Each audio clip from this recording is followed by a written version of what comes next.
भाई ये सोनी ने ऐसा कौन सा कैमरा बना दिया जो इंसानों के कपड़े आर पार दिखाने लगता था। लेकिन आज ये कैमरा का क्या हुआ। और अगर आपकी जान प्यारी है तो इस सांप के आसपास गलती से भी मत आ जाना। और कभी सोचा सिर्फ 10th और 12th में ही बोर्ड एग्जाम क्यों होते हैं, और कैसे इस आदमी ने 10 साल रेडबुल पे केस कर दिया, और उस केस का क्या हुआ। यह है दुनिया का सबसे बड़ा परिवार। इस आदमी के बीवी थे 39 और बच्चे और उसके पोता पोती कितने थे वो जानकर तो आपकी होश ही उड़ जाएगी। और आज आपको पता चलेगा इन मैजिक ट्रिक्स का असली सच। तो इस वीडियो को अभी से लाइक कर दो ताकि बीच में डिस्टर्ब ना हो। लाइक एम रखता हूँ 200 का। नंबर 1। और भाई क्या आपने कभी सोचा ये 10th और 12th में बोर्ड एग्जाम क्यों होता है और 9th या 11 में क्यों नहीं। इन बोर्ड एग्जाम के पीछे सबसे बड़ा हाथ ये ब्रिटिश और इंडियंस का ही हाथ है, क्योंकि जब अंग्रेजों का इंडिया पे कब्जा था तभी से ही बोर्ड एग्जाम शुरू हो गई थी। ये 10th और 12th में बोर्ड इसीलिए रखा गया क्योंकि जब हम 10th क्लास में आते हैं तो गवर्नमेंट के हिसाब से जो खुद अनपढ़े 10th क्लास के बच्चे इतने समझदार होते हैं कि वो एक डिसीजन ले सकते हैं उसको आगे क्या करना है। 10th के बाद स्ट्रीम चूज कर सकते हो, जैसे कि आर्ट्स, कॉमर्स, साइंस जो 12th में होते हैं। और 12th क्लास में बोर्ड इसलिए होता है कि क्योंकि इसी क्लास के नंबर के वजह से आप बढ़िया कॉलेज में एडमिशन ले सकते हो, जिससे नौकरियों की अपॉर्चुनिटी बढ़ती है। और 9th और 11th में बोर्ड इसलिए नहीं होता क्योंकि वो एक ट्रांजिशन ईयर होता है, यानी उनका रोल प्रिपरेशन के लिए होता है ना कि सिलेक्शन का। और तुम में से अगर कोई 10th या 12th में एग्जाम दे रहे हो तो मेरी तरफ से सबसे बड़ा गुड लक आपको। नंबर 2। और भाई क्या आपने कभी सोचा एक दर्जन में 12 यूनिटी क्यों होते हैं। मेरे जैसे अनपढ़ की तरफ से कहा जाए तो 10 होता तो हिसाब करना आसान होता। नहीं, 12 एक ऐसा नंबर है जो सबसे इजी है कैलकुलेशन में। वो कैसे बताता हूँ। देखो 12 की अपनी एक विशेषता होती है, क्योंकि 12 को हम 2 भागों में विभाजन कर सकते हैं, 3 भागों में भी कर सकते हैं, 4 भागों में भी कर सकते हैं, और तो और 6 भागों में भी कर सकते हैं, जो ये 10 के साथ इम्पॉसिबल है। मानो आपको 10 अंडे पैक करने हो तो आप 3-3-3 रख देते हो, लेकिन एक अंडा एक्स्ट्रा रह जाता है। तो ऐसे प्रॉब्लम्स को भी सॉल्व कर सकता है ये 12। और संख्या 12 हमें बहुत जगहों में भी देखने मिलती है, जैसे कि एक साल में 12 महीने, 1 फीट में 12 इंचेस। और अगर किसी पे गुस्सा आ जाए तो हम बोल देते हैं तेरी बार। खैर छोड़ो, तुम ही बता दो कमेंट में। नंबर 3।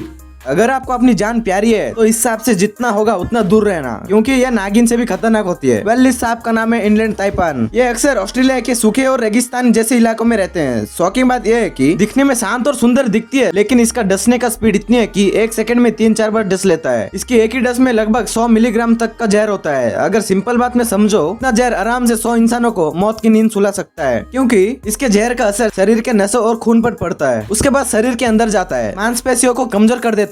इससे होता यह है कि खून जेली की तरह जम जाता है और खून फ्लो करना बंद हो जाता है। और अगर तुरंत इलाज ना किया जाए तो कुछ घंटों में इंसान की जान जा सकती है। और सबसे मजे की बात यह है कि यह सांप इंसानों से दूर रहना पसंद करता है, क्योंकि यह सांप बहुत ही शांत और शर्मीली होती है। और इसी वजह से पूरी दुनिया में इतनी खतरनाक होने के मुकाबले भी काटने के मामले बहुत ही कम है। नंबर 4। इस आदमी ने रेडबुल पीने के बाद रेडबुल पे ही केस कर दिया। तो देखो 20 साल पहले अमेरिका के एक रेडबुल पीने वाला कस्टमर, लेकिन एक दिन उसने सोचा मैं तो 10 साल से रेडबुल पी रहा हूँ तो मेरे पंख अभी तक क्यों नहीं आए। इसी वजह से वो केस कर देता है रेडबुल के ऊपर, और कोर्ट में बोलता है कि ये कंपनी झूठी और फॉल्स एडवर्टाइजमेंट करती है। हमें तो अच्छे से पता है कि इंसानों की कोई पंख नहीं आते, लेकिन कोर्ट के नजरों में एक एडवर्टाइजमेंट लॉ के अकॉर्डिंग, और इसीलिए कोर्ट को लगा कि इस आदमी के बाद में दम है, और रेडबुल ये केस हार गया। और कोर्ट ने रेडबुल को ये भी बोला कि आपको 13 मिलियन कंपनसेशन देना पड़ेगा। उन पर डिस्ट्रीब्यूट किया जाएगा। जहाँ पर रेडबुल को 2002 से लेके 2014 में खरीदे थे वो व्यक्ति $10 का कैश पे आउट ले जा सकता है, जो रेडबुल के लिए काफी लॉस था। और इसलिए रेडबुल ने सोचा कि हम अपने टैगलाइन ही बदल देते हैं, जिसके बाद रेडबुल ने रेडबुल गिव्स यू विंग्स से रेडबुल गिव यू विंग्स से बदल दिया। और मजेदार बात यह है कि विंग्स का कोई मतलब ही नहीं है।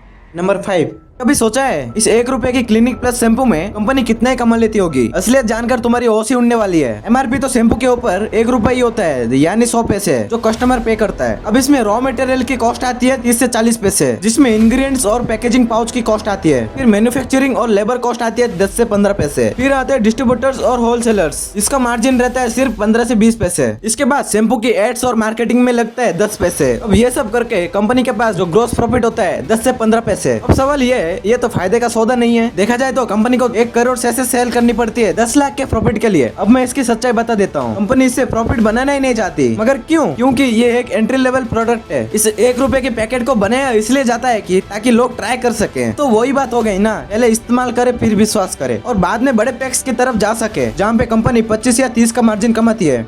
नंबर 6। ये है दुनिया का सबसे इलीगल कैमरा। अगर आप इसे यूज करते वक्त पकड़े गए तो पुलिस बिना सोचे समझे आपको जेल में डाल देगी। खैर अब ये कैमरा बैन हो चुका है, लेकिन भाई इस कैमरे में ऐसा क्या है। तो देखो 1998 में सोनी ने कैमरा लॉन्च किया जिसका नाम था सोनी हैंड कैम CCD। लेकिन कंपनी ने जैसे ही कैमरे को लॉन्च के कुछ टाइम बाद इस कैमरे को हर दिन के लिए बैन कर दिया गया। लेकिन क्यों? इसकी बैन होने की सबसे बड़ी वजह थी इसमें मिलने वाला स्पेशल इंफ्रारेड फिल्टर। इंफ्रारेड मतलब वो रोशनी जो आंखों से देखी नहीं जा सकती पर कैमरा देख लेता है, और उसमें नाइट विजन भी था। दिन में जब इंफ्रारेड फिल्टर को बंद करके कैमरे में देखा जाता तो कैमरा काले कपड़े के आर पार सारी चीजें दिखाने लगता था, यानी काले कपड़े के लोग कैमरा के सामने विदाउट क्लॉथ्स है। बस यही वजह थी कैमरे को बैन करने की।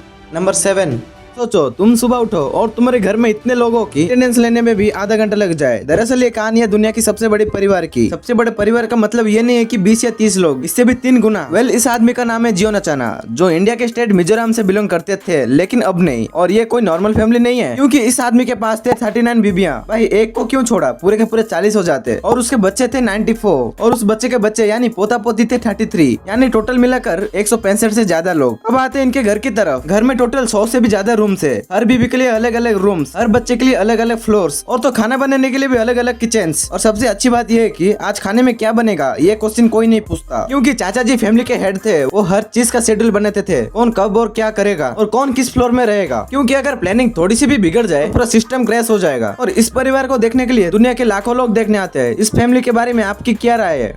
नंबर 8, अपने सड़क के पास ये बाबा को तो देखा होगा, लेकिन क्या कभी सोचा ये आदमी बैठता कैसे होगा? इसके पीछे रियलिटी क्या है? मैं तो सोचने लगा कि कोई मैजिक होगा, और असल में दाल में कुछ काला है, वो भी बहुत ही चालाक तरीके से। असल में आदमी के कपड़े के अंदर मजबूत लोहा का ढांचा छुपा होता है। ये ढांचा सीधे एक लकड़ी या डंडे के अंदर से नीचे तक जाती है, और ढांचा नीचे जमीन पर एक छुपी हुई लोहे की तख्ती से जुड़ी होती है, यानी पूरा वजन जमीन पर रखी हुई लोहे की तख्ती पर होता है, और चालाकी से उस लोहे को कपड़े से छुपा देते हैं। इसलिए हमें लगता है कि ये आदमी हवा में बैठा है, और जो डंडा हाथ में दिख रहा होता है वो असली सहारा होता है। उस डंडे के अंदर लोहे का ढांचा लगा होता है जो आदमी पकड़ कर रहता है, इसलिए आदमी आराम से एक ही जगह हवा में बैठा हुआ नजर आता है।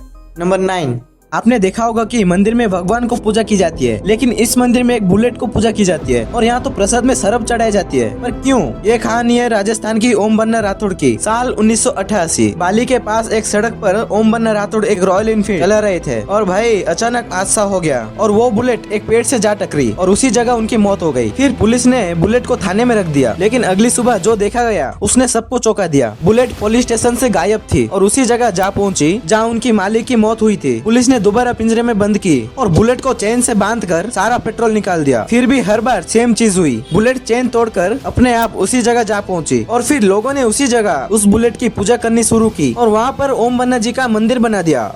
नंबर 10, और वह क्या सच में दुनिया में सोने की टॉयलेट है? हाँ, होना भी चाहिए, जो हम उसके अंदर अपनी शांति निकालते हैं। तो देखो 2016 में एक इटालियन आर्टिस्ट अपनी खतरनाक दिमाग से एक आइडिया सोचा, और उसने सोचा क्या होगा वो तो आपको अच्छे से पता है। और फिर उसने बना दी प्योर गोल्ड टॉयलेट, जिसका नाम था अमेरिका। इस आदमी ने इसका नाम अमेरिका क्यों रखा वो तो मुझे पता नहीं, लेकिन इसकी वजन थी तकरीबन 101 किलो की, और 2016 में इसे न्यूयॉर्क के प्रेस्टिजियस के म्यूजियम में रखा गया, और इसे बेचा गया $12.1 मिलियन में। इंडियन प्राइस के मुकाबले 100 करोड़ या उससे ज्यादा सिर्फ एक टॉयलेट के लिए। फिर इस गोल्डन टॉयलेट को खरीदा वर्ल्ड फेमस ब्रांड, इसका नाम थोड़ा फनी है, जो कि है रिप्लेस बिलीव इट और नॉट, जो अजीब और अनबिलीवेबल चीजों को कलेक्ट करता है।